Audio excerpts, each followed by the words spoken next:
महाभारत की कहानी। कर्ण महाभारत का एक अहम पात्र था। उनकी प्रशंसा युगों युगों से की जाती है। वो कुशल होने के साथ साथ एक बहुत अच्छा योद्धा भी थे। कुंती सूर्यपुत्र कर्ण को महाभारत का एक महत्वपूर्ण योद्धा माना जाता। भगवान कृष्ण ने भी कर्ण को सबसे बड़ा दानी माना है। अर्जुन को कर्ण की प्रशंसा पसंद नहीं थी। इसी कारण से उन्होंने एक बार कृष्ण से पूछा कि सब कर्ण की इतनी प्रशंसा क्यों करते हैं। कृष्ण ने 2 पर्वतों को सोने में बदल दिया और कहा कि इस सोने को गांव वालों में बांट दो। अर्जुन ने सारे गांव वालों को बुलाया और पर्वत काट काट कर देने लगे और कुछ समय बाद थक कर बैठ गए।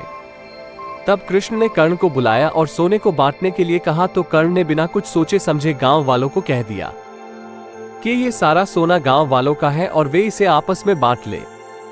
तब कृष्ण ने समझाया कि कर्ण दान करने से पहले अपने हित के बारे में नहीं सोचता।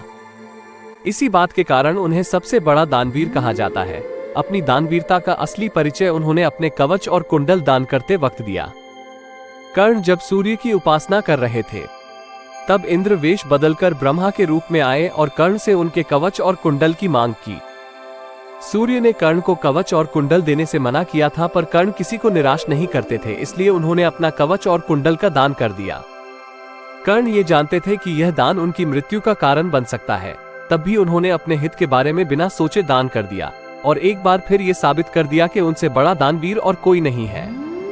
कर्ण के धर्मपिता तो पांडु थे, लेकिन पालक पिता अधिरथ और पालक माता राधा थी।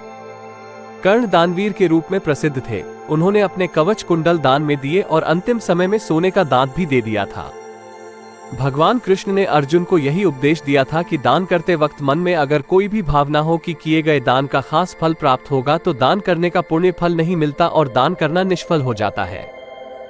कर्ण दान करने के लिए काफी प्रसिद्ध था। कर्ण जब युद्ध क्षेत्र में आखिरी सांस ले रहा था तो भगवान कृष्ण ने उसकी दानशीलता की परीक्षा लेनी चाहिए। वे गरीब ब्राह्मण बनकर कर्ण के पास गए और कहा कि तुम्हारे बारे में काफी सुना है और तुमसे मुझे अभी कुछ उपहार चाहिए। कर्ण ने उत्तर में कहा कि आप जो भी चाहे मांग ले। ब्राह्मण ने सोना मांगा। कर्ण ने कहा कि सोना तो उसके दांत में है और आप इसे ले सकते हैं। ब्राह्मण ने जवाब दिया कि मैं इतना कायर नहीं हूं कि तुम्हारे दांत तोड़ूं। कर्ण ने तब एक पत्थर उठाया और अपने दांत तोड़ लिए। ब्राह्मण ने इसे भी लेने से इनकार करते हुए कहा कि खून से सना हुआ ये सोना वह नहीं ले सकते। कर्ण ने इसके बाद एक बाण उठाया और आसमान की तरफ चलाया।